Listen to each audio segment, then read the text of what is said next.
अस्सलाम वालेकुम। खबर दोपहर में मैं आज़म अली खान यूसुफ जई। सबसे पहले हेडलाइंस पर नजर डालेंगे। पाकिस्तान के बयानात का माहौल कांग्रेस लीडर राहुल गांधी और उनकी टीम हिंदुस्तान में फैलाती है। कांग्रेस लीडर जमहूरियत को कमजोर कर रहे हैं, बीजेपी का इल्जाम।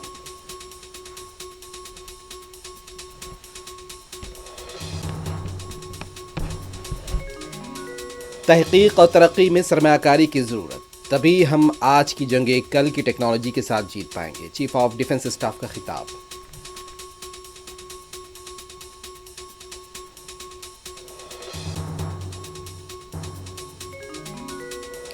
140 करोड़ आबादी वाला मुल्क ओलंपिक्स में गोल्ड मेडल हासिल करने से महरूम, सियासी निज़ाम की नाकामी जिम्मेदार। दिल्ली में वज़ीर आला रेवंत रेड्डी का खिताब।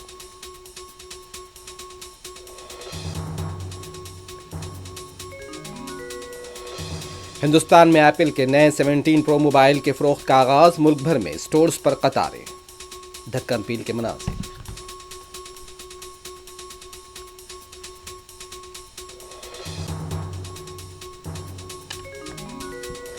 हैड्रा और कांग्रेस हुकूमत गरीबों के साथ इम्तियाज बरत रही है। वज़ीर आला के भाई और वज़रा के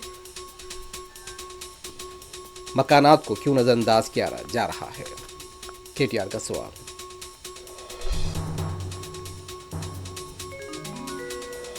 तेलंगाना असेंबली के स्पीकर जी प्रसाद कुमार ने इनहराफ करने वाले 6 अरकान असेंबली को जारी की नोटिस।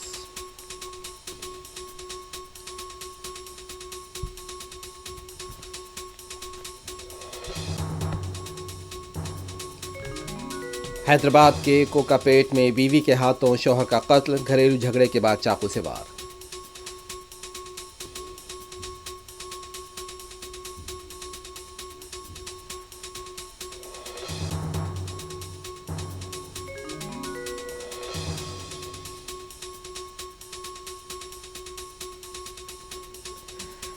संगरेड्डी में कार टायर फटने से उलट गई, 3 साला बच्चा बरसरे मौका हलाक।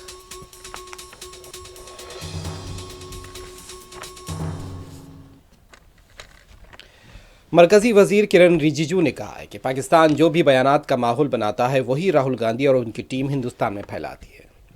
मीडिया से बात करते हुए किरण रिजिजू ने कहा कि हमने चंद सालों के दौरान ये महसूस किया है कि राहुल गांधी और उनका बाएबाजों का ग्रुप हिंदुस्तान में जिस तरह के बयानबाजियों का माहौल बनाते हैं वही माहौल पाकिस्तान के हिंदुस्तान मुखालिफ ग्रुप भी अपनाते हैं। गुज़िश्ता कई सालों से हमने राहुल गांधी और मुखालिफ हिंदुस्तान ग्रुपों के बयानात में यकसानियत देखी है।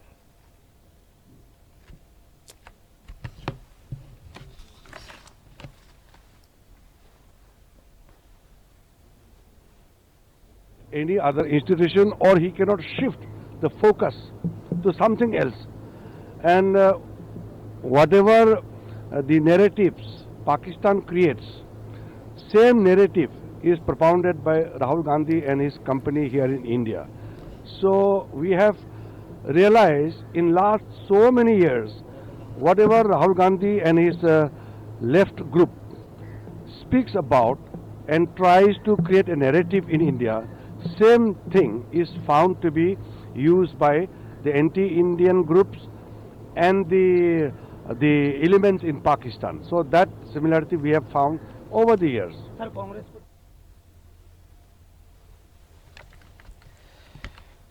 बीजेपी के सीनियर लीडर और मरकजी वजीर रविशंकर प्रसाद ने राहुल गांधी पर इल्ज़ाम लगाया है कि मुल्क की जमहूरियत को मुनज़्ज़म तरीके से कमज़ोर करने की कोशिश की जा रही है। मीडिया से बात करते हुए रविशंकर प्रसाद ने कहा कि अगर अवाम वोट नहीं देते हैं तो क्या राहुल गांधी 2014 में नरेंद्र मोदी की भारी कामयाबी को फर्जी कहेंगे। राहुल गांधी 2024 के इंतखाबात में भी धांधलियों का इल्ज़ाम लगाते हैं। रविशंकर प्रसाद का कहना था कि राहुल गांधी को हिंदुस्तानी राय दहिंदों की जमहूरी पसंद की तौहीन नहीं करनी चाहिए।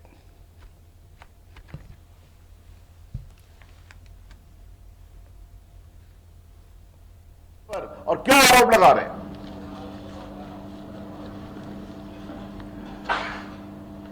मित्रों, हमारा स्पष्ट आरोप है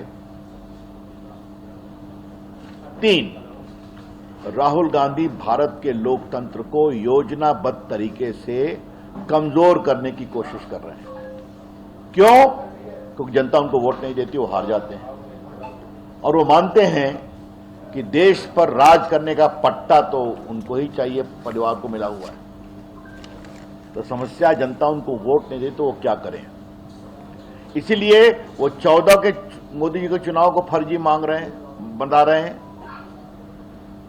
19 को फर्जी बता रहे हैं, 24 को फर्जी बता रहे हैं। ये सब वोट की गड़बड़ी जीते हैं। राहुल गांधी जी कृपया करके देश के मतदाताओं के विवेक का अपमान करना बंद करिए। Rahul Gandhi, please stop abusing the democratic choice of the voters of India.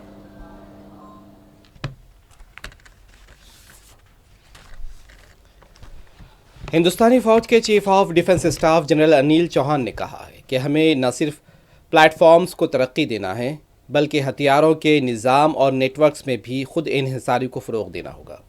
Ranchi में खिताब करते हुए चीफ ऑफ डिफेंस स्टाफ का कहना था कि प्लेटफॉर्म्स के मामले में शायद हमने इतना अच्छा काम नहीं किया, लेकिन हमें लगता है कि हथियारों के निज़ाम में माकूल कारकर्दगी का मुजाहरा किया है।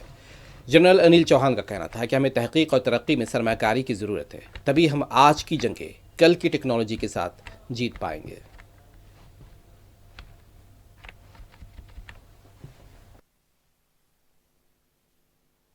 So, having spoken about creativity and its importance in defense manufacturing, warfighting, I would like to talk about something more tangible in warfighting.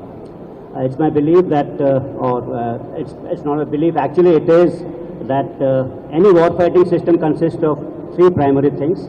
One is a platform, second is a weapon system, and third is a network which integrates all these three. Platforms are important to provide sustained presence and mobility, and their presence signals power and credibility. So we have platforms like aircrafts, tanks, ships, submarines, but these platforms are always costly. They require extensive R&D and incur high cost of maintenance. Weapons make a force lethal through their applicability and match with the targets of the opposing side. At some point of time, these weapons were actually part of the platforms, but now they've broken away from it, and they have created a new space for themselves and competing with the platforms. So today you can have a weapon system which is just costing about 25 to 50 crores, which can destroy an aircraft of about 1,000 crores. And similarly, weapon system for costing about another 50 or 100 crores, which can destroy a ship or a submarine, which is costing 10,000 crores. वज़ीर दिफ़ा राजनाथ सिंह ने 1965 हिंदुस्तान पाकिस्तान जंग में हिस्सा लेने वाले साबिक़ फ़ौजियों से south block में मुलाकात की है। 1965 की जंग के 60 साल की तकमील के मौके पर वज़ीर दिफ़ा ने यह मुलाकात की और उन्हें फ़ौजियों की बहादुरी और ख़िदमत को ख़िराज पेश किया है।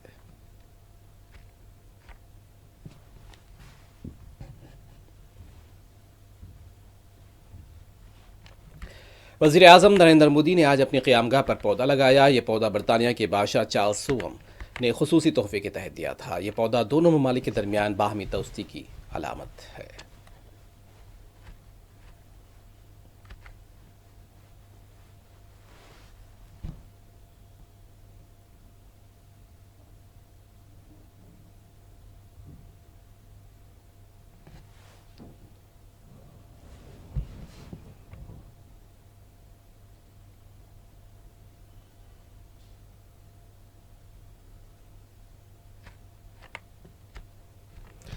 टेक्नोलॉजी की दुनिया में आज एक और तारीख़ी लम्हा आया जब एप्पल ने बिलाखिर अपना नया स्मार्टफोन आईफोन 17 मुतारिफ़ करा दिया।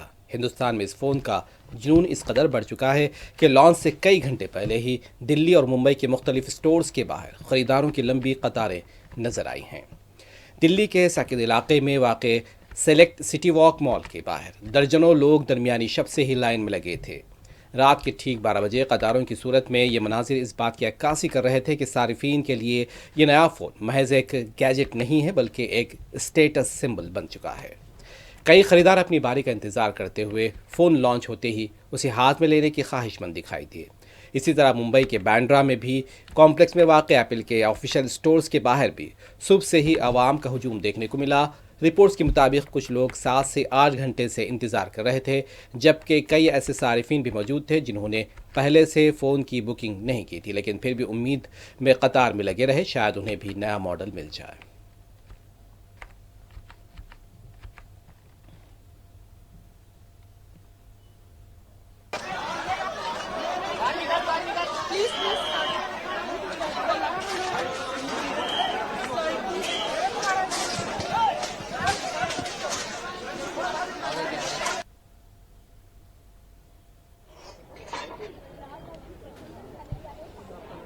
मेरा नाम अमान चौहान है।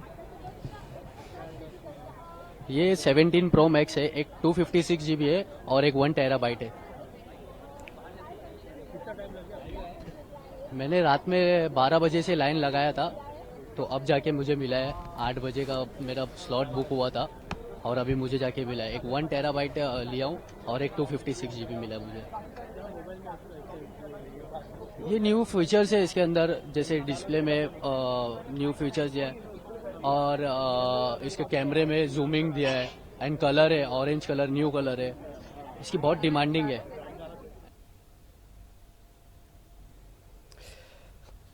वक्त है ब्रेक का। ब्रेक के बाद दोबारा हाजिर होंगे।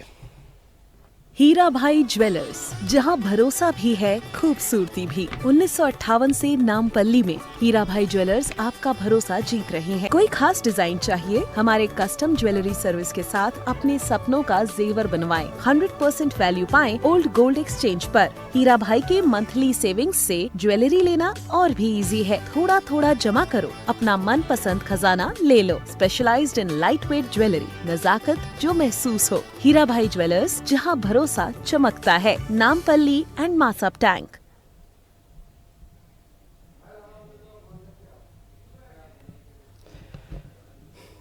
ब्रेक के बाद आपका दोबारा खैर मकदम है।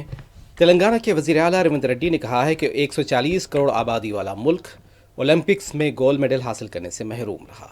दिल्ली में 12वीं सालाना public affairs forum of India के इजलास में हिस्सा लेते हुए रेवंत रेड्डी ने कहा कि वो जनूबी कोरिया गए थे। उन्होंने स्पोर्ट्स यूनिवर्सिटी का मुशाहिदा किया था। ये बात गौरतलब है कि जनूबी कोरिया ने ओलंपिक्स में 32 मेडल्स हासिल किए, जिसमें 16 गोल्ड मेडल्स थे। एक एथलीट ने तीरंदाजी ने 3 गोल्ड मेडल हासिल किए। अगर 140 करोड़ की आबादी वाला मुल्क एक गोल्ड मेडल हासिल नहीं कर पाता है तो ये हमारे मुल्क के सियासी निज़ाम की नाकामी है। सियासी निज़ाम स्पोर्ट्स के शोबे को मुस्तहकम करने में नाकाम रहा। रेवंत रेड्डी ने केसीआर और ट्रंप का भी हवाला दिया और कहा कि ट्रंप के फैसलों से अमेरिका को नुकसान हो रहा है और वो हार्वर्ड और दूसरे यूनिवर्सिटीज़ से भी बात करेंगे। इन यूनिवर्सिटीज़ को तेलंगाना में आने की दावत दी जाएगी। हम तमाम इंफ्रास्ट्रक्चर फराहम करेंगे।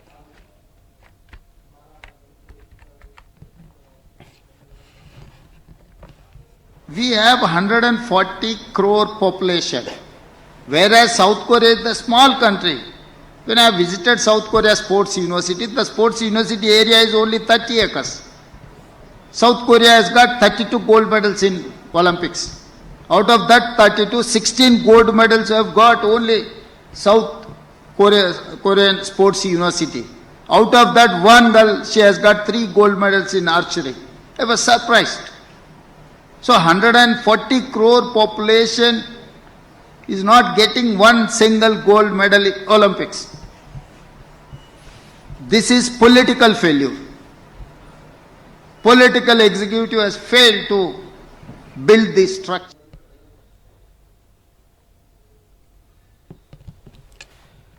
बीआरएस पार्टी के कारगुजार सदर केटी रामाराव ने कहा है कि हाइड्रा और रेवंत रेड्डी की हुकूमत गरीबों के साथ इम्तियाज बरत रही है। केटीआर ने कहा कि कांग्रेस के वज़रा और वज़ीर आला के भाई तिरुपति रेड्डी झीलों पर अपने मकानात तामीर किए हुए हैं, लेकिन हाइड्रा वहां पर नहीं जाती, गरीबों के मकानात को मुनहदिम करती है। केटीआर ने यह भी कहा कि रेवंत रेड्डी ने बूंदी के इब्तिदाई स्कूल में तालीम हासिल की थी, चंद्रबाबू नायडू के साथ कॉलेज में साथ रहे और अब राहुल गांधी के पास नौकरी कर रहे हैं।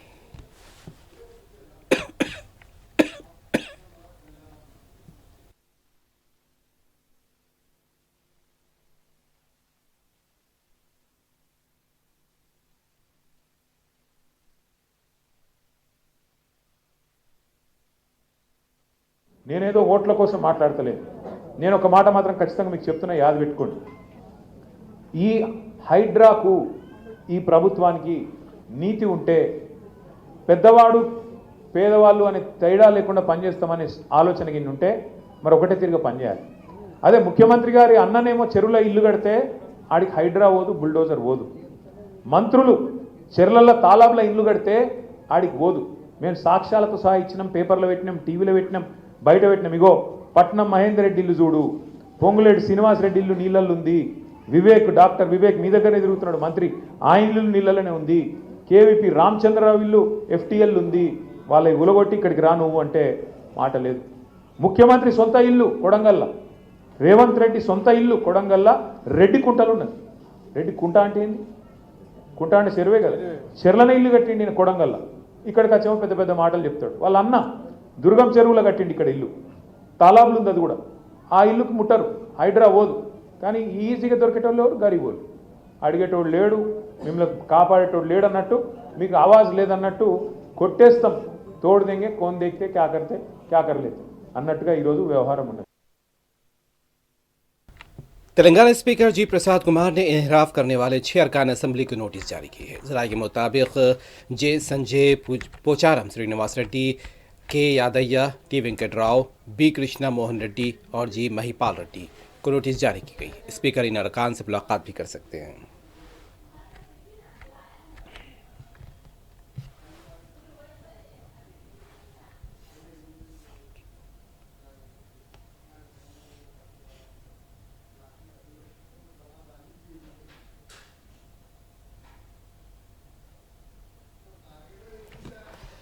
हैदराबाद में गुज़िश्ता 2 दिनों से वक्फे से हो रही बारिश की वजह से अब भी शहर के कई इलाकों में पानी जमा देखा गया।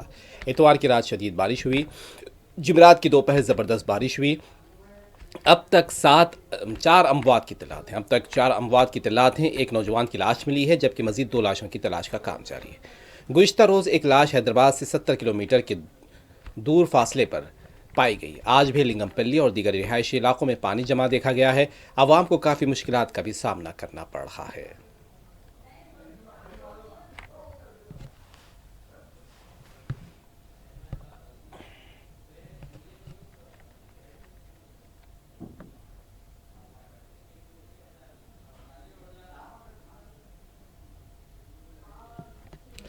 दूसरी तरफ KBR पार्क के पास अब भी पानी के जमा होने की वजह से ट्रैफिक की रफ्तार सुस्त देखी गई। सुबह के मसरूफ़ औक़ात में NFCL, सुल्तानुल उलूम कॉलेज, NST और सागर सोसाइटी से KBR जंक्शन जाने वाली शाहराह पर ट्रैफिक की रफ्तार सुस्त है। ट्रैफिक पुलिस ने आवाम से मुतबादिल रास्ता इख्तियार करने की अपील की है।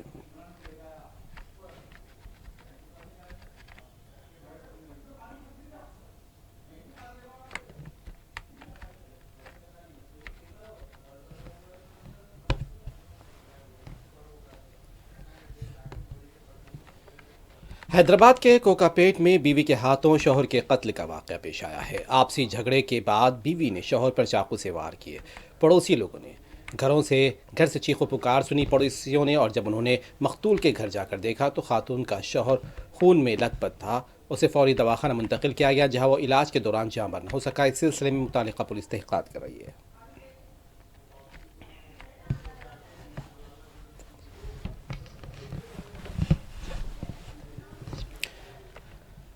चादरघाट छोटा ब्रिज के पास नामालूम शख्स की लाश दस्तयाब हुई है। इत्तला मिलने पर चादरघाट पुलिस मकाम वाक़े पर पहुंची और लाश को हॉस्पिटल मुंतकिल किया गया। लाश की शिनाख्त करने की कोशिश की जा रही है।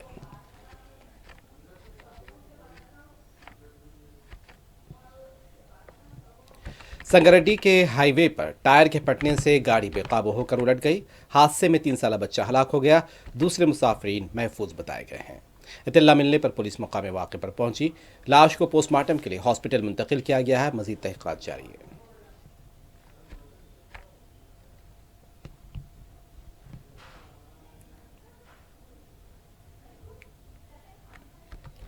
ज़िले करीमनगर में कार डिवाइडर से टकरा गई, ताहम इस वाक़े में ड्राइवर मामूली तौर पर ज़ख्मी हुआ है। बताया गया है कि तेज़ रफ्तार कार बेकाबू होकर डिवाइडर से टकरा गई थी।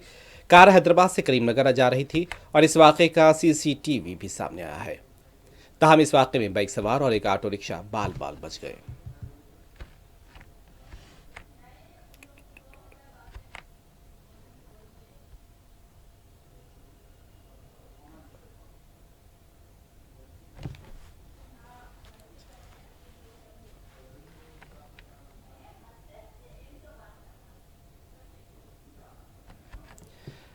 आंध्र प्रदेश के तिरुपति में खवातीन के साथ मुबैना तौर पर छेड़छाड़ करने वाले नौजवान की पुलिस की तरफ से मारपीट का मंजर वायरल हुआ है।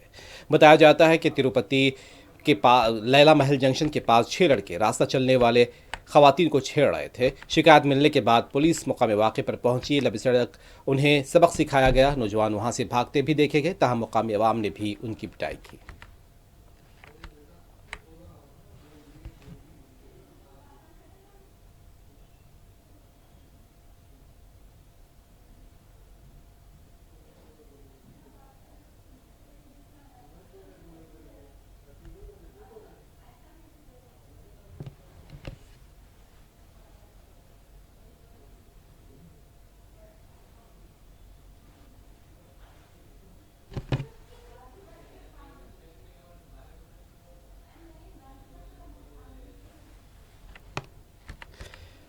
नागार्जुना सागर में पानी का इनफ्लो मुसलसल जारी है। मुसलसल इनफ्लो को देखते हुए प्रोजेक्ट के 22 दरवाजे उठा दिए गए हैं। तकरीबन 2 लाख क्यूसिक पानी का प्रोजेक्ट से अखराज अमल में लाया जा रहा है।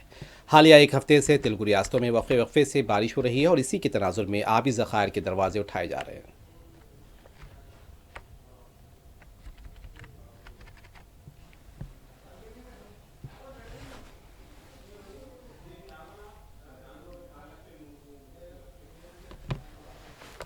गजा में यहूदी फ़ौज के हमलों में मज़ीद शिद्दत देखी जा रही है। 24 घंटों के दौरान 70 से ज़्यादा फ़लस्तीनी शहीद हो गए हैं। शुमाली गजा में टेलीफोन और इंटरनेट सर्विस मुअत्तल कर दी गई है। आज सुबह से भी फ़लस्तीनी फ़ौज ने गजा सिटी के कई इलाकों पर इजरायली फ़ौज ने हमले किए हैं। इजरायली फ़ौज ने गजा सिटी के रफ़ा और दीगर इलाकों में भी वहशियाना हमले किए हैं।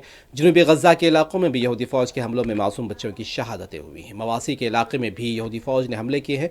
यहूदी फ़ौज की तरफ से 2 तरफ से हमले किए जा रहे हैं। कई इलाकों में बुलंद इमारतों को धमाकों से भी उड़ाया जा रहा है।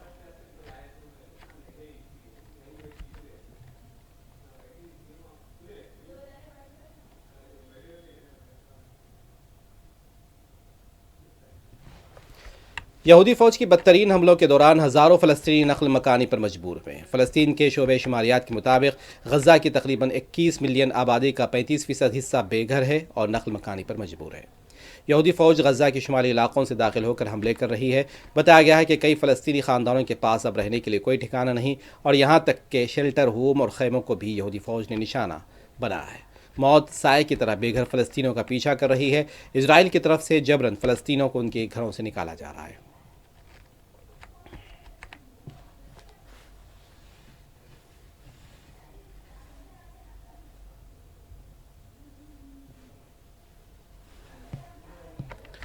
इस दौरान मगरबी किनारे में यहूदी फ़ौज ने कई मकामात पर हमले किए। शुमाली रमल्ला के एक देहात में भी यहूदी फ़ौज के मिसाइल हमले में घर में आग लग गई। हेब्रोन नाबलस में भी यहूदी फ़ौज ने क्रैकडाउन किया है। कई फ़लस्तीनियों को गिरफ्तार किया है। बाज़ मकामात पर मज़ाहमतकारों से झड़पें भी हुई हैं।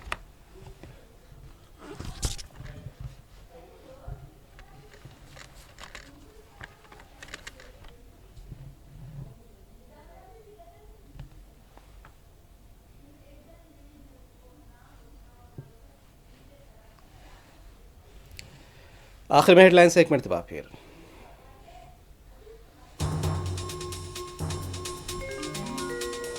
पाकिस्तान के बयानात का माहौल। कांग्रेस लीडर राहुल गांधी और उनकी टीम हिंदुस्तान में फैलाती है। कांग्रेस लीडर जमहूरियत को कमजोर कर रहे हैं, बीजेपी का इल्जाम।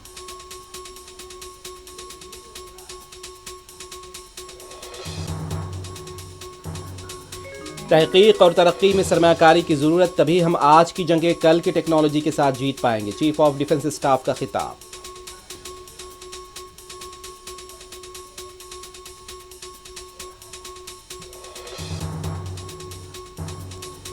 एक 140 करोड़ आबादी वाला मुल्क ओलंपिक्स में गोल्ड मेडल से महरूम, सियासी निजाम की नाकामी जिम्मेदार। दिल्ली में वजीर आला रेवंत रेड्डी का खिताब।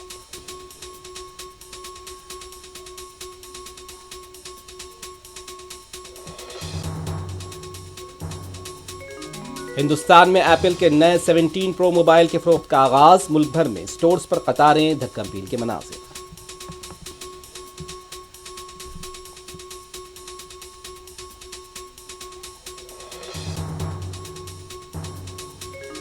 हाइड्रो और कांग्रेस हुकूमत गरीबों के साथ इम्तियाज बरत रही है। वज़ीर आला के भाई और वज़रा के झीलों पर बने मकानात को क्यों नजरअंदाज किया जा रहा है, केटीआर का सवाल।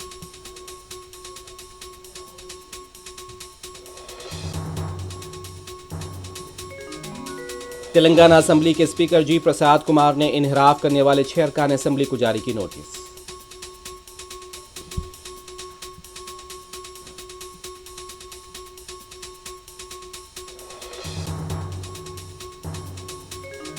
हैदराबाद के कोकापेट में बीवी के हाथों शौहर का कत्ल, घरेलू झगड़े के बाद चाकू से वार।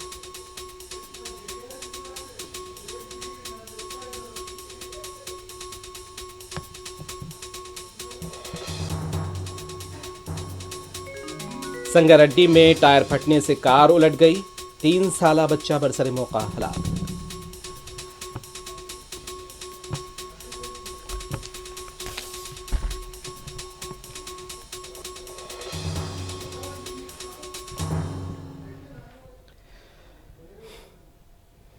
खबर दोपहर में बस इतना ही। आज़म अली खान यूसुफ ज़ई को दें इजाज़त। खुदा हाफिज़।